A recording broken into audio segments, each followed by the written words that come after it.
somehow have never reviewed New Spring on my channel, which is incredible. I've been talking about the Wheel of Time for 3 years now, annoying thousands, literally, and now I actually have the chance to review the prequel book, New Spring, the novel, one you should not read before all of the Wheel of Time, in my opinion, but we'll get into that. First, I'd like to say, if you all are open to it, and it's not going to annoy a ton of people who are not Wheel of Time fans on my channel, I'd actually like to re-review the series, because I just have this one big video up called Wheel of Time Review in Depth. It was made back when I first started. It sounds awful, there's no microphone, and it's not the best quality. I'd like to actually do a one at a time full review for each book, and I guess starting with New Spring. In addition to that, if there's interest, I'll do a reread along with some of you guys, if you're willing. I'm thinking maybe one a week, so it's not just bombarding my channel, and I'll take my time to make them full,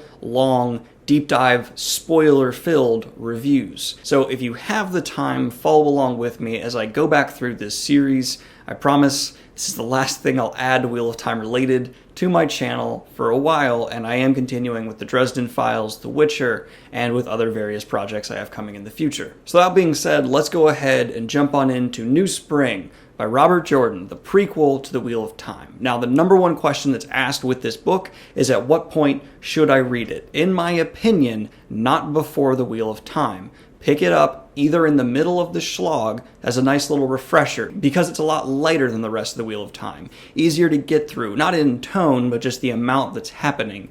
Or after the series is over as a nice little nostalgic walk back with Moiraine and Lan, two of the most influential characters throughout the series. But getting into the actual story itself, here we see Moiraine rise to an Aes Sedai as the dragon is reborn, the Aiel Wars end, and everything seems to be settling, yet this feeling of ominous presence rises. And this is, of course, the shadow stirring in a very real way, reacting to the dragon being reborn. What New Spring really does for the Wheel of Time, especially if you have a good bit of the series under your belt, is allows you to see the origins of a lot of the drama you're seeing happen in the main series. It feels almost like one of the side stories we would never really normally hear about, fully fleshed out, because that's one of the beauties of Robert Jordan's writing. It feels like there's very often side things happening we're not fully exploring, we don't have time to, so we just know there's something happening over there, but we don't have time to get into it. This feels like we're filling into the gaps of one of the things we did not have time to get into in the main series, the birth of the Dragon Reborn. And that story is fascinating, but the two coolest things New Spring does for us is introduce us a lot more deeply to Moiraine and Lan, and also bring a new context to just how influential the Dark One's forces are. But let's get into Moiraine and Lan first. I love these two characters, both easily in my top 10 Wheel of Time characters, fascinating to their core. But in the main series, the relationship between the two suffers in terms of being fully flushed out. New Spring will at least provide context from how they got from point A to B in their relationship. You don't really get to see the in-between, but you get to know the A and you see the B, so you can fill in yourself how they really bonded so tightly. Because in a New Spring, they don't bond a whole lot, certainly not the level of bond we see them having later on. They both are much younger than when we are first introduced to them. Moiraine is seen as kind of a hot-headed new Aes Sedai, and Lan is very much so 100% dedicated to the Valkyries still. Moiraine recruits Lan, and they go on this journey together, trying to figure out what has happened with the birth of the Dragon Reborn. They're on a secret-ish mission trying to find this child, maybe, and they kind of fail, kind of succeed. The main conflict involving the Black Aja. This fills in how Moiraine knows as soon as the Wheel of Time series kicks off that the Black Aja existed, and it's because she's had a run-in with them before. It's a very good villain for this more side story that doesn't feel as grand as a lot of people we see later on, but is certainly still intimidating to the characters as we've met them. I really like this little side story. It's not better than your average full Wheel of Time book. In fact, I'd say it's barely above the slog, but it's easy to read and light and enjoyable. If the Wheel of Time was a steak, New Spring is just a side salad that I don't recommend you eat first. You eat it in the middle of your steak or after your steak. It's a strange meal. New Spring is just very good at giving you the context of a lot of things that happen later in the series, and certain events that happen in New Spring, if you've finished a good portion of the Wheel of Time, certainly have weight and can be kind of, oh, moments. There is a graphic novelization that is also beautifully well done. I'm really sad the graphic novel versions of Wheel of Time didn't sell well, but seeing how most comments when I mention that there are graphic novels of the Wheel of Time are those exist, it's not surprising they didn't sell well.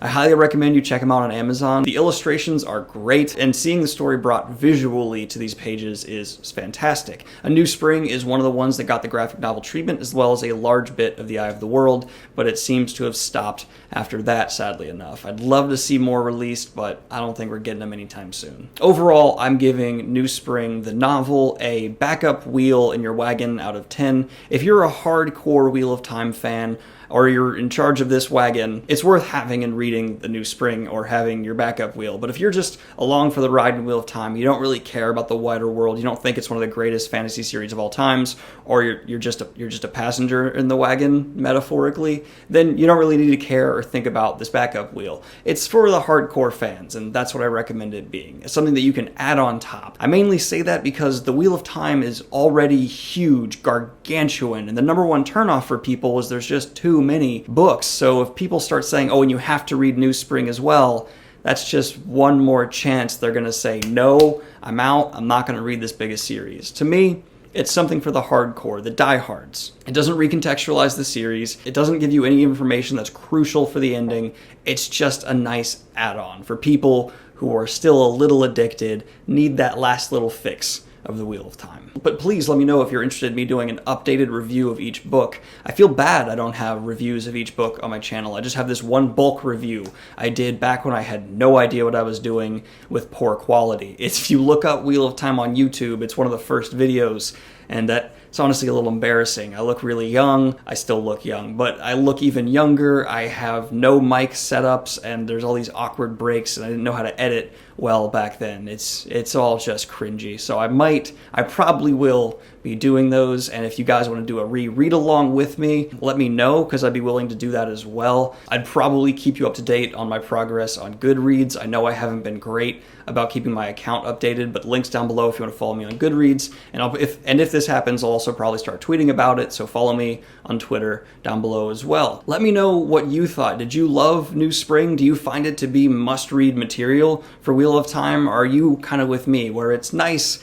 it's not the best of the Wheel of Time books, and it's really only for people who are diehards of the series? That's it, y'all. Like and subscribe if you have not already. Hit the Patreon if you want to support what I do here, my face. Patreon is strange how sometimes I'll get 3 new patrons in a day, and then I'll go 2 weeks without any, and then I get 2 new patrons in a day, and then no patrons. It's strange. Anyway, like button, Patreon, subscribe, YouTube things so I can grow. Peace.